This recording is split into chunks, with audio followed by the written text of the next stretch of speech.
꼼짝 못하게 싸움을 할 수 없는 그런 상황이 되어버렸어요. 그런데 그때 이제 깨닫고 복을 구하니까 이름을 바꿔줬어요. 이스라엘. 그래서 사실 이 이스라엘 하는 말은 아무것도 할 수 없는 상태에서 이제 하나님이 그저 복 주시기만을 구할 수밖에 없는 상태에, 하나님만을 의지할 수밖에 없는 상태. 요런 상태의 사람, 요런 사람. 그래서 요 사람을 이스라엘이라 이렇게 이야기를 하는 거예요. 그래 여기서도 말하는 이스라엘도 바로 그런 류의 이스라엘이 참 이제 바빌론으로 사실은 끌려가서 거기서 그렇게 고난을 받고 그렇게 참 죽을 고생을 하고 거의 죽은 사람들도 거기서 많이 있고 그런데 참 이렇게 고난 죽을 상태에 되었지만은 영 망했다. 저 나라는 망했다. 이까지만은 다시 살려서 하나님이 돌아오게 해가지고 하나님의 영광에 같이 참여하도록 영광스럽게 만들어 줄 것을 약속하는 그런 내용이에요. 그래서 그것이 역사적인 상황에서는 당시 이스라엘에서는 바빌론 포로에서 돌아올 이스라엘을 향해서 이 말씀을 하고 계시고, 그리고는 이제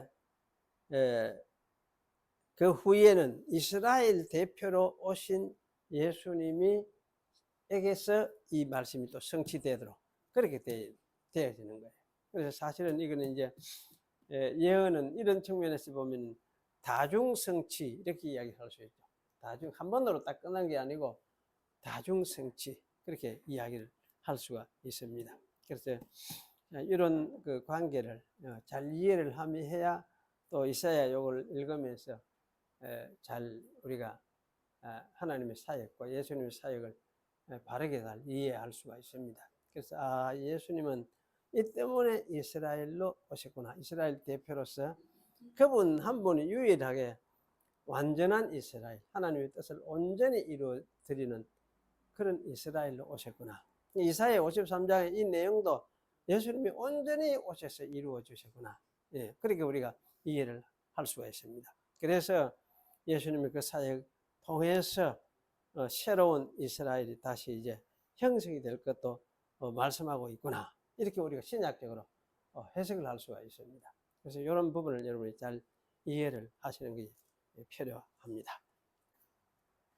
그 21항 읽겠습니다.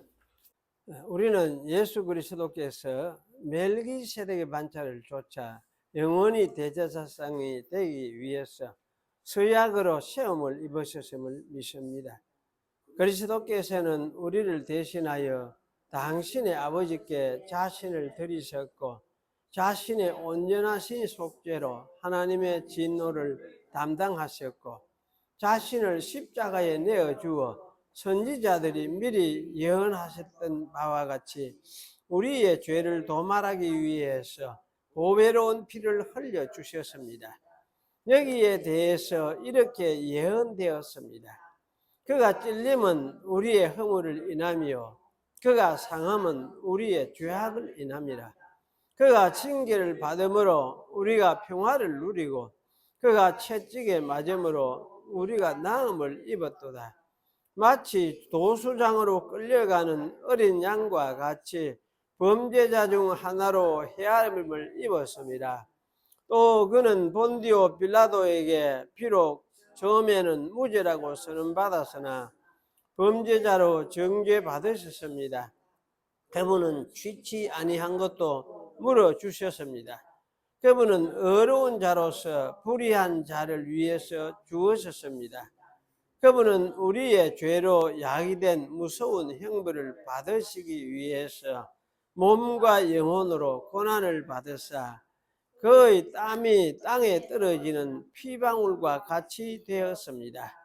마지막으로 그분은 나의 하나님이여 나의 하나님이여 어찌하여 나를 버리셨나이까 하시며 부르짖으셨습니다. 이 모든 것을 그분은 우리의 죄를 사하시기 위해서 견디신 것입니다. 그러므로 우리는 당연히 바울과 같이 예수 그리스도와 그의 십자가에 못 박힌 것 외에 아무것도 알지 아니하기로 작정하였습니다 라고 말합니다. 우리가 모든 것을 해로 여김은 내 주 그리스도 예수를 아는 지식이 가장 고상함을 인함입니다. 우리는 그의 상처에서 위로를 받으며 또 믿는 자들을 영원토록 완전하게 하시기 위해서 영단번에 드려진 이 속죄 외에 하나님과 화목할 수 있는 다른 방법을 찾거나 구하낼 필요가 없습니다. 이것은 하나님의 천사가 그를 예수, 즉 자기 백성을 저희 죄에서 구원할 구세주라고 부른 이유이기도 합니다. 그렇죠? 예수 하는 말 뜻이 뭡니까? 구세주라는 이야기입니다. 구세주, 예수라는 말이. 그러니까 예수님이 하면 예수님을 하나님이 보내신 구세주라는 뜻으로 우리가 고백하는 그런 것이죠. 그런 뜻으로 고백하는 것인데 그것을 이제 아예 이름으로 고유명사화 시켜서 예수님 이렇게 이야기를 하는 것이니까 그걸 우리가 잘 기억을 할 필요가 있습니다. 예수님 가면서도 예수가 무슨 말인고? 이렇게 하는 사람들도 혹 있으니까. 왜냐하면 그게 이제 그걸 명백하게 이렇게 심겨지지 않으니까. 그럼 그저 그런갑다. 예수님이 극하던갑다. 이런 늘 다니다 보니까 사실은 극하는 경우도 상당히 많습니다. 많으니까 잘 기억을 하시는 게 좋습니다. 속죄, 예수님이 우리의 속죄, 완전하게 이제 그럼 이 속죄는 완전한 거예요. 부족한 게 하나도 없어요. 없고 보태야 될 것도 없고, 적어도 예수님의 속죄는 완전한 것이다. 완전한 것이다. 이걸 우리가 이제 기억을 할 필요가 있습니다. 우리가 아무리 뭐 잘해도 여기에 또 보탤 만한 어떤 것이 없어. 그 보탤 만한 좋은 선함이 있느냐? 우리에게는 그런 것이 사실 없으니까 사람에게서는. 그래 이제 그 하나님의 아들이신, 그래 하나님이신 그분이 속죄라야 가장 완전하고 온전한 그런 속죄가 될 수 있으니까. 그래서 그분 믿음 안에서 우리의 잘못하는 것 모든 것, 자 그러기는 예수 믿기 전에 죄는 용서함을 받는데 믿고 난 후에는 그러면 왜 합니까? 이런 사람도 있는데, 믿고 난 후에도 그것도 고백해야 그럼 용서해 줍니까? 아니죠? 고백 못하는 게 이자 뿌리는 게 세었어. 이자 뿌리는 게. 나는 해보니 그래. 그 이자 뿌리는 게 세더라고. 속으로 잘못 지고 일하는 거, 욕하는 거 이런 것도 지나고 나면 금방 또 잊어보거든. 그거 어떻게 다 합니까? 고백을. 그래서 사실은 그 제가 옛날 조직신학 교수한테 물어봤어요. 목사님, 그 예수님이 우리 속죄하시는 것이 우리의 그러면 믿고 나서 우리의 평생 죽을 때까지 죄를 다 담당하시는 것입니까? 그래. 그렇다 가래. 예, 그렇다. 그때 이제 이건사 박사님이 예수님은 우리의 속죄는 그분이 우리 죽을 때까지 찍을 때까지 다 속죄하신 거지. 담당하고 지금 우리에게 좀 난간 났어. 그래 난간하면 그 갚을 방법이 없어요. 방법이 없어요. 그러니까 모든 것을 그분이 책임지신다. 그래서 이게 참 중요해요. 그리스도의 그 속죄, 완전한 속죄, 다 갚으신 것, 이걸 참 중요합니다. 여러분 잘 기억을 하시는 게 좋아요. 오늘은 이제 또 요한복음 1장을, 요한복음이 참 중요하니까 요한복음 1장 가겠습니다. 1장 1절 하고 14절 읽겠습니다. 태초에 말씀이 계시니라. 이 말씀이 하나님과 함께 계셨으니 이 말씀은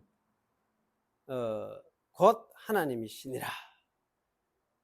그가 태초에 하나님과 함께 계셨고, 14절에 가면은 말씀이 육신이 되어 우리 가운데 거하심에 우리가 그 영광을 보니 아버지의 독생자의 영광이요 은혜와 진리가 충만하더라. 이 태초에 말씀이 계시다. 이 말씀이란 말이 여기 이 헬라어에서는 로고스입니다. 로고스인데 말씀이 계시니라 이 말은 이미 로고스로 계시던 분이 태초에 그 전부터 있었어. 그 전부터 있어 왔다는 이야기야. 있어 왔었는데 태초에도 그분이 계셨다. 이런 이야기예요. 예. 그래서 사실은 이제 이 예수님의 영원성을 이미 여기서 담보하고 말하고 있으면서도 그분이 태초에 천지 창조할 그때에 또 그분이 중보하셨다. 창조의 중보자로서 예수님은 사역을 하셨다는 걸 서론부터 시작을 하고 있어요. 그래서 그런 말씀이 무엇이가 되었느냐? 육신이 되었다. 육신이 되었다. 그 육신이라는 건 이제 사람이 되어 오셨다고 말해요. 사람이 되어서 온전한 우리와 같은 온전한 사람이 되어서 사람이 되어서 오셨다. 그러면 사람이 몸을 입고 오셨다 이렇게 하는데 몸을 입고 오셨다 이런 말 표현보다는 사람이 되어서 오셨다. 그분이. 그래서 완전한 하나님이시면서도 완전한 사람으로서 이제 이렇게 사역을 하신 분이시구나. 이렇게 우리가 기억을 하는 것이 좋습니다. 그래서 태초에 말씀이 계시니라. 로고스. 이건 이제 영어 말로 쓰는데, 이 L자, 대문자 L, 로고스. 이렇게 읽고. 이것도 내가 비슷하죠. 이거는 같고. 이것도 같고, 지니까. 이것도 같고. 이 한자만 좀 다르잖아요. 똑같이 로고스. 말씀. 그런데 이 말씀을 이제, 철학에서는 말씀이라는 말, 이걸 많이 쓰고 있어요.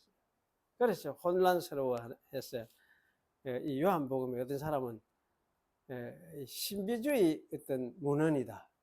그러니까 김용옥이 같은 사람, 그런 이야기. 신비주의 문헌.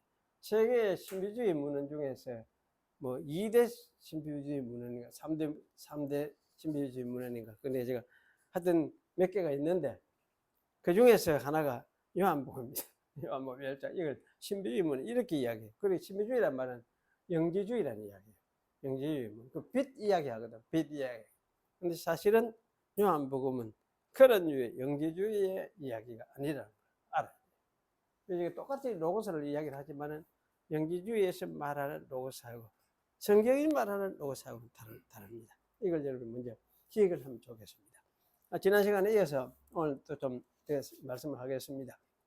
우리가 이제 헤르만 바빙크를 이야기, 제가 지금 보고 같이 읽어가면서 생각하고 있는 게 책이 헤르만 바빙크의 신론이라는 책이에요. 신론은 이제 이성구 교수님이 옛날에 번역한 책인데 요새는 잘 번역돼가 전체 헤르만 바빙크의 그 작품이 전체가 다 번역돼가 나오고 있다는 말을 제가 들었습니다. 그런데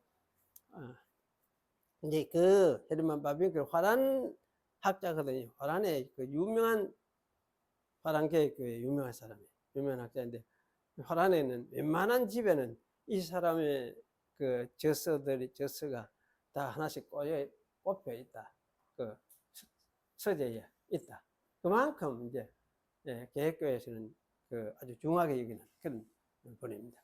그런데 이제 이 사람이 이런 이야기를 했습니다. 그래 선교자 저스틴 이후의 변증가들도 저스틴 같은 철학적 경향을 벗어나지는 못하였다. 이렇게 말을 했습니다. 저스틴 이후의 변증가들, 여기 이제, 저스틴 이후의 변증가 누구냐 하면 데오빌로 또는 타티안, 아테나고라스 같은 사람들인데, 이 사람도 여전히 철학적 경향을 벗어나지 못했습니다.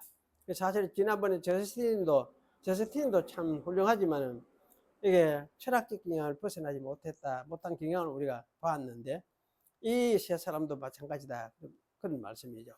그래서 우리가 오늘 이제 이 부분을 또 좀 점검을 하면서 살펴볼 것이고 동시에 또 이 사람들이 약점인 철학적 경향만이 아니라 이들이 변호하고 논쟁했던 기독교 교리의 그 내용도 부분적으로나만 아마 살펴봐야겠다 그런 생각이 들어집니다. 그럼 먼저 여기 이제 타티안하고 데오빌루스에 대해서 생각을 해보겠습니다. 이 타티안이라는 사람은 주 100년, 110년에서 180년경의 사람이다. 그렇게 이제 말을 합니다. 근데 이 사람은 살짝 지금 요새였지만 저자 아마 이란 쪽의 사람이에요. 그러니까 유대인도 아니에요. 그런 이제 그 유대인도 아닌 이방인 그 부모 밑에서 태어났지만은 자라서는 이 사람이 성경학자가 되었어요. 성경학자가 되고 또 언어에 굉장히 재능이 있었던 사람이에요. 그렇게 외우는 게 잘 되고 그랬던 모양이에요.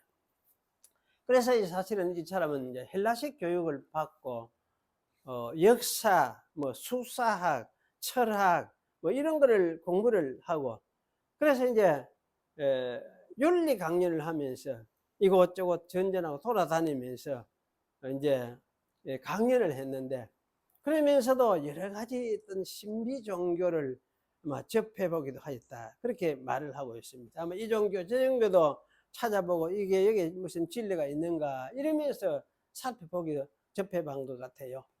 그래서 아마 이때 마르시온을 접해보기도 했는가 그런 생각이 들기도 합니다. 확실한 거는 모르겠어요. 이 마르시온을 접한 시기는 언제인지 그의 생애에서 언제인지 그건 잘 모르겠는데 하여튼 마르시온도 이 사람이 접해봤다 그렇게 이야기를 합니다.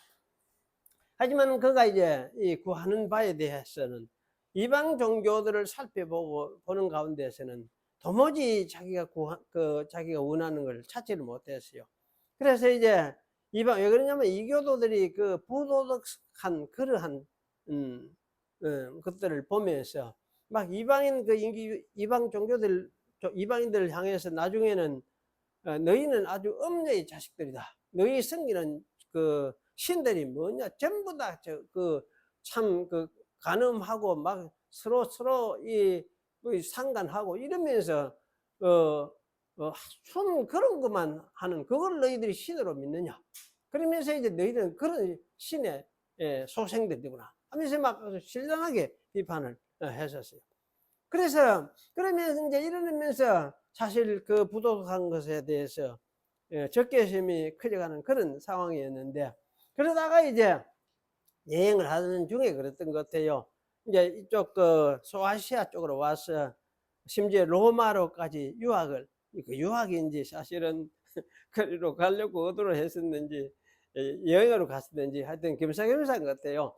로마로 가서 이제 거기에서 히브리 성경을 접하게 됐어요.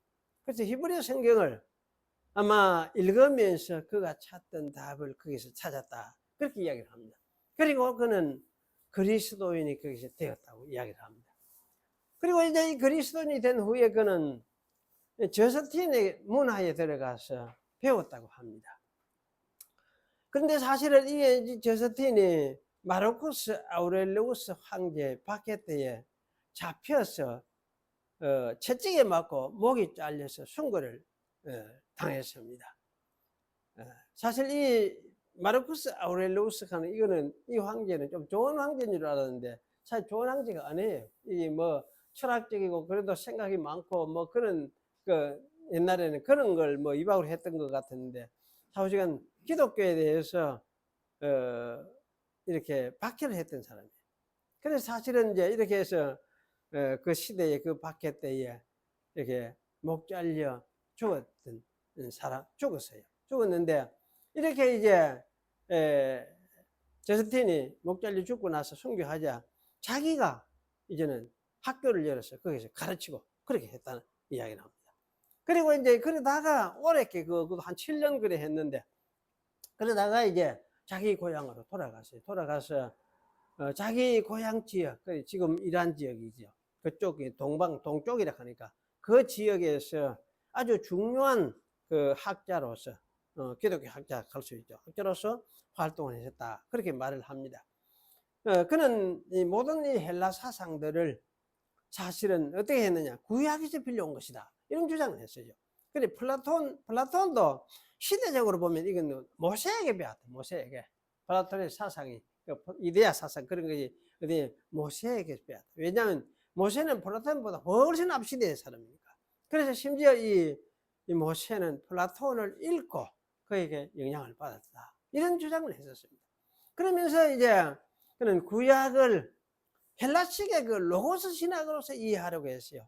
구약을 했는데 그럼 로고스 관점에서 구약도 이해했었더라 그 말이에요. 그래 여기 이제 철학적인 경향에서 벗어나지 못하게 되는 어떤 빌미가 되어갈 수가 있어요. 그래 이렇게 하면서 이제 이 마르시온을 가까이 했기 때문인지 혹은 성경 해석이 너무 주관적이고 철학적이라고 생각되었기 때문인지는 몰라도 폴리가의 제자 이레네우스는 이 타티안을 마르시온과 함께 이단으로 취급을 하게 됐습니다. 어쨌든 이 사람은 사복음서 대조라는 독자적인 성경을 사용했던 것으로 알려져 있습니다. 그러니까 우리 마태, 마가, 누가 뭐 이리 되잖아요. 이리 나오는데 그때 이미 이걸 대조해가지고 함께 이렇게 살피면서 연구를 했던 그런 사람이었던 것 같아요. 독특한 그 성경을 살피면서 예수님에 대해서 연구를 하고 그렇게 했던 것 같아요. 그래서 저는 이걸 보면서 야, 이 사람 무척이나 대단한 사람이었구나. 대단한 생각을 가졌구나. 어째 그때 벌써 이런 생각을 했을까? 그런 생각이 들어져요. 그래서 이 다테아는 하나님의 모든 존재의 필연적인 근거인 한, 이건 이제 그 근거인 것을 전제하고 하는 말이죠. 하나님의 모든 존재의 필연적인 근거인 한, 모든 것들이 하나님 안에 개념적으로, 개념적으로, 좀 이런 번역이 이게 참인데, 아이디어란 말이 좀 이게 어떻게 번역해야 될지 참 애매한 말이긴 해요. 개념적으로, 즉, 로고스로서 존재를 한다. 아이디어로서 존재를 한다. 그러나 이 로고스는 하나님의 뜻에 의해서 태어남, 이 로고스는 조금 이제 모든 것하고 좀 다른 것 같기는 해요. 근데 로고스는 하나님의 뜻에 의해서 태어나며, 그리고 절단에 의해서가 아니라 참여에 의해서 아버지의 첫 번째 낳으신 작품이다. 이렇게 이야기를 했어요. 그래, 단절에 의해서 절단해가 뭐 나오면 이래 북 놓고 엄마 떨어지고 자식 나눠져 보잖아요. 그런데 이런 식기가 아니다는 거죠. 그래 아버지가 사실은 낳기는 낳는데 참여하면서 그 연결되어가 있으면서도 있는 그런 식으로 나아진 것이다. 신이니까 뭐 이런 이야기를 했던 것 같아요. 그러면서 이제 여기 작품이다. 첫 번째 나아진 작품이다. 이런 말을 했었어요. 그래 이런 생각은 제가 볼 때요. 참 플라톤의 그 이데아론을 닮았다는 생각을 하게 됩니다. 이 생각에서 분명한 것은 로고스는 성부 안에 계셨던 로고스라는 생각이죠. 성부 안에 있었다. 그 여기 사실 이때에 이제 성부 안에 이 로고스가 있었다. 이런 생각을 분명히 하고 있어요. 모든 것들이 다 성부 하나님 안에 개념적으로 이데아로서 있었는데, 그 플라톤 철학이 있었거든요. 플라톤 철학은 이 세상에 존재하는 모든 것들은 하나님 안에 이미 이 이데아로서, 그래 관념으로서, 생각으로서, 그리고 요새 치면 이거를 영이라 해야 될지, 도깨비 같은 거는 무슨 영적인 존재 이렇게 해야 될지 모르겠는데, 하나님 안에 있었다 이렇게 생각을 한 거지. 플라톤이. 그거하고 아주 비슷해요. 그래서 참 이렇다면은 그럼 성자로서 성자도 역시 하나님 안에 개념적으로 있었던 로고였다. 이렇게 말을 한 셈입니다. 물론 이 성부가 영원히 계시는 분이었기 때문에 로고스도 영원히 계시던 분이라고 생각하였을 것은 틀림없습니다. 하지만 또 다른 존재하는 것들의 이데아들이 성부 하나님 안에 있듯이 성자도 역시 성부 하나님 안에 있었던 로고스 이데아였다. 근데 성부 하나님이 그를 낳았다. 태어나게 했다. 이렇게 말하고 있는 것이라는 생각이 들었습니다. 만약 이렇게 말을 한다면 이것은 철학적인 로고스론을 크게 벗어나지 못했다는 생각이 들어요. 그리고 또 함께 동료했던 데오빌로 역시 로고스를 창조 이전의 내적인 말씀, 어디 내적입니까? 하나님 안에 있었던 내적인 말씀. 내나 똑같은 이야기죠. 또는 하나님 안에 내재한 말씀, 내재한 로고스였다. 이렇게 이야기해요. 일단 철학적인 이야기예요. 우리가 이 이제 견해의 문제점을 좀 지적을 해보겠습니다. 이 타티안과 데오빌로에게 로고스는 성부보다 못한 분인 것이 분명합니다. 이 로고스는 성부 안에 있는 이데아와 같은 자이기 때문에 로고스는 성부와 동등한 신성을 가진 자라고 볼 수가 없는 것이 분명합니다.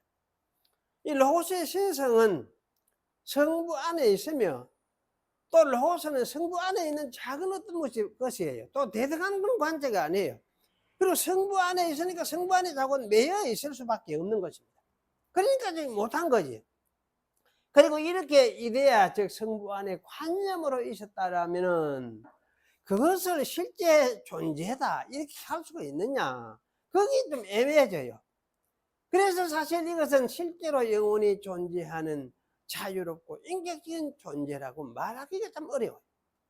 왜냐하면 성경의 관점 볼 때에 이 이데아라는 것을, 이데아가 하나님 안에 존재해 있었다 이런 이야기를 하지 않는 것 같아요. 그런 데를 발견할 수가 없는 것 같아요. 그러니까 사실은 이 성경이 사실은 하지 아니하는 이상한 로고스를 이야기를 한 것밖에 안 돼요. 그러므로 하나님 안에 있는 이 로고스라는 이해는 삼위일체에서 말하는 대등한 성자, 성부와 대등한 성자 하나님과는 너무나 다르다고 말을 할 수밖에 없습니다. 따라서 하나님 안에 있는 로고스라는 이 개념은 헬라 철학, 즉 플라톤의 이데아론과 너무나 유사하다고 말할 수밖에 없습니다. 우리가 믿는 이 성자 하나님은 성부 하나님과 동등한 신성과 인격을 가지고 계시는 분이에요. 또 성부와 성령과 신적인 동일체를 이루는 것이에요.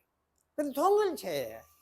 그리고 이게 누가 높고 낮고 누가 크고 작고 이러한 관계가 아니라고 말이에요. 신적인 하나의 동일체를 이루고 있는 그런 분이었어요.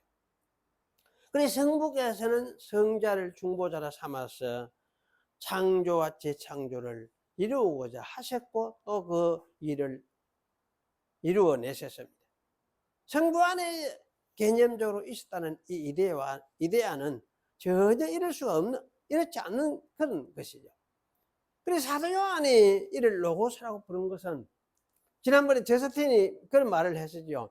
저스틴은 계시의 중보자라는 이야기다. 계시의 중보자. 하나님 아버지를 드러내고 보여주는 계시의 중보자로서 중보자를 가리키는 것이다. 그럼 계시의 중보자는 뭘 하면서 계시의 중보를 하느냐? 창조하시고 또 재창조하는데 그 일에 자기가 중보자로서 사역을 함으로써 하나님 아버지를 드러내 보여주시는 그런 분이었다는 말씀이죠.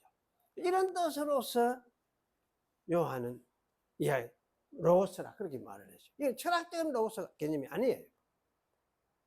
그 요한이 말하는 하나님의 아들 메시아는 바로 이러한 성부 하나님과 동일한 그런 하나님을, 아들을, 성자를 가리킨서 이야기를 한 것이지, 마치 하나님 안에 있는 어떤 원리, 내적인 원리, 어떤 이데아, 이 말하기는 아주 애매모호해요. 이게 있었다 할 수 있느냐?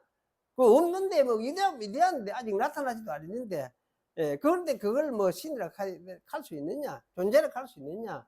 이 온갖 논란을 할 수가 있고, 하나님 안에 있었으니까, 그렇다면 존재를 할 수 있지. 요새도 이렇게 하는 사람들이 있는데, 그 이데아로 생각으로 있었다, 이렇게 말하는 거는 너무나 지나친 이야기죠. 지나친 이야기.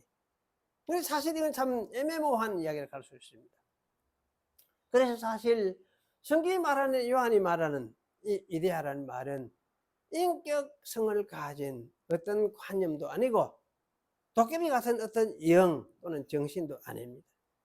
역시 말하는 이데아는, 우리 로고스는 이데아가 아니죠. 로고스는 성부 하나님과 똑같은 주체적인 인격을 가지고 계시는 분이고 또 신성을 가진 신적인 존재자죠. 또 성부와 일체를 이루고 계시는 일체 하나님이십니다. 일체를 이루고 계시는 하나님이십니다. 그래서 이런 분을 하나님의 처음 나온 작품, 워크, 영어로 워크, 작품, 이렇게 말을 하는 거는 그 좀 문제가 아니십니까? 그죠? 그렇죠? 이런 견해는 성자의 온전한 신성을 약화시키고 또 피조성을 인정할 수밖에 없도록 만드는 것이 견해. 아직도 약점이 있어요. 아직도. 그래, 이런 한계점이 과도기 변증가들이 가졌던 약점이요, 철학적인 경향이었다. 그렇게 말을 할 수가 있습니다. 그러니까 이 철학적인 경향이 좋은 건 아니죠. 좋은 건 아니에요. 그러나 이런 경향의 약점을 가졌음에도 불구하고 이 데오빌로스라는 사람, 데오빌로 이렇게 하면 되겠죠. 데오빌로라는 사람은 하나님 안의 삼일성, 트라이에드. 이게 뭐 그럽니까? 셋이 하나예요. 셋이 하나. 그러면 셋이 어떻게? 셋이 합해서 하나가 되는 거지. 한 짝을 되는 거지. 자, 어제가 한 짝이 셋이 합해서 한 짝이 아니면 이게 온전하게 서물 수가 없어. 예를 들면 뭐 아무튼 그렇습니까? 그 양복 넥타이하고 양복하고 밑에 바지하고 이래가 뭐 막 우리가 막 입고 다닐 수도 있겠지만 여기 한벌 이래가 한벌 해야 사실은 어떻게 입고 나갈 수 아니십니까? 양벌도 있고 넥타이도 있고 이런데 이게 하나가 가령 없으면 어디 나갈 수 있습니까?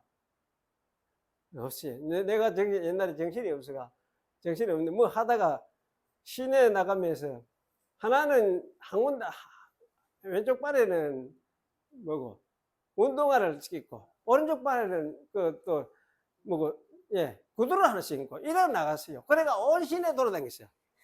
내수 돌아다녔어요. 그 나도 몰랐지. 나중에 보니까 몇몇 치러 가가 보니까 또 그래 이거 있는 거야. 그러니까 그가 그래가 막 웃으면 죽을 뻔하고 그래 한 적이 있었는데 그게 뭐 어디 나가면 그 사람들이 다 아마 날 모르는 사람은 아마 지금 도라이구나 이런 생각을 했을 가능성이 많죠. 그런데 이제 그걸 본 이제 날 본 그 목사님, 친구 목사님들은 웃으면 죽는다고 막 뼈를 짜고 웃고 이랬어요. 나도 그때라서 그걸 알고 그런 적이 있어요. 그래 이게 이 트라이애드 가는 거는 하여튼 셋이 해야 하나가 완전한 하나가 되는 거예요. 이런 트라이애드 이런 말을 사실은 사용을 했어요. 그래 이 사람 얼마나 생각을 많이 했겠습니까? 트라이애드. 그런데 이게 삼일체하고 트리니티 하는 말을 삼일체를 트리니티 하거든. 셋이 하나. 거의 비슷하거든. 거의 삼일체라는 말을 사용하기 전 단계까지 갔구나. 그런 생각이 들어져요. 참 그래도 참 이방인으로서 참 놀라운 자리까지 안 갔습니까? 생각을 하면서. 그리고 여기 이제 아테네 출신의 이 아테나고라스라는 사람 보겠습니다. 아테나고라스는 니케아 공의 이전에 기독교 변증가 또는 철학자, 개종자, 이방인이 또 개종한 사람이에요. 그 개종 이전에는 어떤 사람이에요? 플라톤주의자이거든요. 플라톤의 영향이 역시 컸어요, 당시에는. 그는 이 기독교에 관한 사명과 주님의 부활을 적극적으로 변호한 부활이라는 것으로 유명하였다고 합니다. 그는 사실 문장력이 굉장히 뛰어난 변증가였다는 그런 이야기를 합니다. 그래서 그를 이제 2세기 호교 교부였다. 호교, 기독교를 변호한 교부였다. 그리고 알렉산드리아 기독교 철학파를 창시했는데 창시자였다. 그리고 또 알렉산드리아의 클레멘스의 제자였다. 그 클레멘스는 사실 두 사람이 있어요. 지난번에 생각했던 로마의 클레멘스가 하나 있고 여기 알렉산드리아 클레멘스가 또 있어요. 그러니까 이 사람이 이제 제자로 살았던 것이죠. 그는 마르쿠스 아우렐리우스 황제에게 바친 이 호교론이라는 책에서 기독교가 무신론이다. 혹은 식인풍습을 가졌다. 또는 근친상간을 가르친다. 이런 중상 비박들을 하는 이야기를 많이 했었는데 사실 그런 것이 아니다. 이거를 반박을 하면서 제시를 했어요. 기독교는 그런 종교가 아니다. 그런 이야기를 했어요. 하면서 참 최초로 이게 삼위일체론을 철학적으로 설명을 했다. 그렇게 이야기를 합니다. 그게 대단하잖아요. 야, 이때 이제 삼위일체론이라는 말을 제대로 정착시키고 나타나지는 않았지만은 이걸 철학적으로 이제 이걸 변명을 하고 증거를 이야기를 했다고 이렇게 말을 하고 있습니다. 그리고 이제 아테나고라서는 성부 하나님, 성자 하나님, 성신 하나님을 말을 했던 것이 틀림없습니다. 그는 이 성신을 선지자들에게 영향을 미치셨으며 마치 태양광선처럼 하나님에게서 나오셔서 그에게로 가시는 하나님의 광채이신 성신이다. 이런 말을 했어요. 그래서 이 말을 가만히 생각해 보면 이거는 하여튼 성부, 성자, 성신을 나눌 수도 없고 나누지는 못하잖아요. 딱 나누지도 못하면서 하나를 이야기를 하면서도 뭡니까? 성부, 성자, 성신, 삼위를 어쨌든 이야기하고 있어요. 그래서 이거는 참 어쨌든 삼위를 말하면서도 신적인 통일성, 일체성도 말하려고 노력을 했던 것이 사실이구나. 그것을 알 수가 있습니다. 그는 아버지는 나아지지 아니하셨으며 영원하고 보이지 아니하시는 하나님이신데 비해서 성자와 성신은 수에 있어서는 좌우정 구별이 되지만은 나누지만은 그 정신과 능력에 있어서는 성부와 동일하신 분이라고 생각을 했습니다. 그래서 아테네고레스가 바로 이런 말을 한 것은 볼 때에 성자를 그의 성부와 동일하신 하나님으로 이해했고 또 삼위일체에 거의 가까이 도달했다. 이렇게 생각을 할 수가 있습니다. 성신 역시도 사실 마찬가지죠. 이런 입장에서 우리가 생각하면. 하지만 여전히 성부 하나님을 보이지 아니하신 분이라고 말한 것은 여전히 뭐냐, 그 영지주의자들 그 사람들이 생각하던 어떤 철학적인 그런 경향에서 온전히 벗어나지 못했던 게 틀림없습니다. 그래서 사실 이 영지주의라는 이 경향을 생각해보고 하면은 플라톤 철학 그쪽으로 이렇게 생각을 해보면 자우자 이 세계라는 것이 신의 창조에서 나왔다 이런 생각을 못한 거지. 못하고 어디서 나오냐, 하우디는 무한한 신성을 가진 어떤 세계, 신성을 가진 어떤 세계, 어떤 물질적인 세계, 그 세계는 이 세계하고 다른 그야말로 신성으로 가득 차. 그러니까 신성으로 가득 차고 하면 영원하고는 틀림없고 생명력이 차고 넘치고 그래 자우지한 행복하고 안온하고 편안하고 이런 식의 어떤 신성을 가진 그 어떤 물질적인 세계, 그 물질을 캐야 될지 안 캐야 될지 잘 말할 수 없는 그런 세계를 생각을 했던 것 같아요.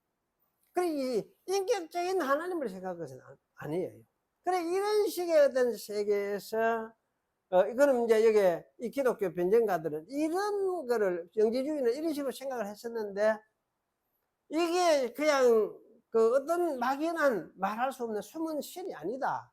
숨은 신이 아니고 보이지 아니하는 신이 아니고 기독교 성경에서 말한 하나님이다. 여호와 하나님이다. 성부 하나님이다. 이런 식으로 이제 변증을 했던 것이죠.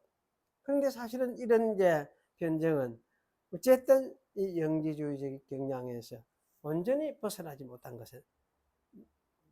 것은 사실이다. 이런 생각이 들어집니다. 여기서 우리가 한 가지 생각을 해볼 게 있습니다.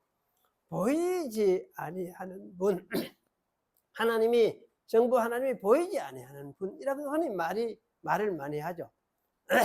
성경에도 사실은 이사야에 보면 숨어 계신 하나님이요 이런 말이 나와요.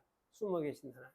그런데 사실 이사야에서 말하는 숨어 계신 하나님이요 하고 여기서 철학에서 말하는 보이지 아니하시는 하나님이라는 이런 개념은 전혀 다른 개념이에요. 이사야서는 계시에 있어서 하나님이 하시는 일을 우리가 잘 알 수가 없다. 그런 뜻에서 이제 하는 말이고 여기는 이제 존재 자체가 보이지 아니하는 분이다. 이렇게 말을 하는 거예요. 그래서 이렇게 말하는 것은 저는 맞지 아니한 말이다 생각을 합니다. 왜냐하면 삼위일체 하나님 입장에서 볼 때에 성부 하나님은 성자와 성령과 늘 함께 계시면서 자기를 나타내셨어요. 늘 함께 계시면서. 그러므로 성부를 성자나 성령과 구분해 가지고 보이지 아니하는 분이라고 말하는 것은 옳지 않다는 말씀이에요. 그러므로 우리는 이 성부를 별도로 보이지 않는 하나님이라고 구분하고 성자는 계시하신 분이라고 생각하는 것은 조심할 필요가 있습니다. 물론 성자가 자기를 나타내시는 것이 우리가 더 많다 이렇게 말을 생각할 수도 있을 것 같기도 한데요. 어쨌든 성부는 아예 숨어 계신 분이고 성자가 계시하신 분이다 이렇게 이야기하면 그 말이 안 맞다는 말이에요. 왜냐하면 삼위일체 하나님은 함께 일을 했어요. 함께. 예수님은 그 이야기 안 했습니까? 와가 아버지가 내 안에서 지금 일을 하고 있다. 내가 일하는 것을 보고 하나님이 내와 함께 있는 걸 알아라, 봐라 이렇게 했거든. 성령도 마찬가지. 내가 성령으로 일한다. 그래서 내가 일하는 것은 성령으로 일하는 것을 알아라 이렇게 이야기를 했어요. 그러니까 하나님은 숨어있는 것이다 이렇게 보면 안 된다고. 아예 하나님만 숨어있는 것이다 이렇게 하는 거는 그거는 사실은 맞지 않다. 그러면서 삼위일체 모두가 함께 계시면서 함께 사역을 하신다. 그래서 누구를 이야기를 하든지 다 삼위가 함께 사역하는 사역이다. 그래서 아버지와 아들과 성령의 이름으로 세례를 주고 이렇게 말씀하신 거예요. 물론 우리가 이렇더라도 하나님을 완전히 이해할 수 있는 것은 아니에요. 그래서 사실은 하나님을 우리가 완전히 이해할 수는 없다. 이것을 뭡니까? 조직신학에서는 하나님의 불가해성 이렇게 이야기를 합니다. 불가해성, 완전히 이해할 수 없는 분이다. 그걸 전제로 하고 있어요. 개혁신학에서도 전제로 하고. 그렇지만은 하나님만이 별도로, 성부 하나님만이 별도로 그는 불가해한 숨어 계시는 하나님, 알 수 없는 분이고 성자는 계시하는 분이고 이런 식으로 말하면은 자칫 그게 뭡니까? 성경에 말하는 삼위의 사역, 삼위일체를 이거 뭔가 좌우지간 나누게 되는 이상한 그런 어떤 가르침이 되고 말해요. 그래서 한번 이렇게 보이지 아니하는 하나님, 성부는 그런 분이다 이렇게 말하는 거는 조심해야 되겠다. 우리가 다 이해할 수는 없지만은 성자 예수님의 사역 속에 또 성부 하나님이 함께 사역하셨고 창조 시에도 역시 성부 하나님이 창조를 하셨고 성부 성자가 성령이 함께 창조하셨고 함께 하셨어요. 그 어떻게 그래 하셨느냐? 우리가 잘 할 수는 다 없어요. 없는데 창조하셨어요. 창조하셨어요. 이게 창조 안 하고 어떤 물질 세계가 뭐 안에 한없는 물질 세계가 있었느냐? 그게 어디에 있었겠느냐? 아무도 알 수가 없어요. 아무도 말할 수가 없어요. 그래서 이 성경이 말하는 이 하나님이 창조하신 창조, 삼위 하나님이 창조하신 창조, 이것이 너무나 당연한 거지. 너무나 당연. 타당한 것이고 논리적으로 타당한 것이. 그래서 이건 우연히 뭐가 이 어떤 세계에서 뭐 영원한 어떤 신적 물질에서 뭐가 튀어나온 것이 아니에요. 그렇게 생각하면 이 뭡니까? 물질의 세계는 하여튼 저급한 세계지. 저급한 세계고. 그렇게 되면 우리 우리서 하듯이 그런 이런 식으로 말을 할 수밖에 없지만 성경이 말하는 하나님은 그런 하나님이 아니에요. 삼위일체 하나님. 삼위일체 하나님. 이 사실 여러분 잘 명심을 하고 이해를 하시기 바랍니다. 기도하겠습니다. 하나님 아버지 은혜를 감사합니다. 오늘 주신 말씀 가지고 계속해서 삼위일체 하나님에 대해서 우리가 생각을 하고 있습니다. 좀 잘못 이해하고 분명치 아니하고 그래서 삼위일체 하나님을 오해하고 또 이 철학에서 말했던 그러한 어떤 신적 관계를 이야기를 하는 그런 경우들도 너무나 많이 있는데 우리가 이러한 것을 통해서 우리 성경이 말해주는 성경이 가르쳐주는 창조주 하나님, 구속주 삼위 하나님 이 하나님을 더 바르게 이해하고 깨닫고 또 우리의 신앙이 이 위에 서서 이것을 붙들고 살아가는 그런 저희들이 될 수 있도록 하나님이 은혜를 더해 주시옵소서. 그 주 예수님의 이름으로 기도하옵나이다. 아멘. 예.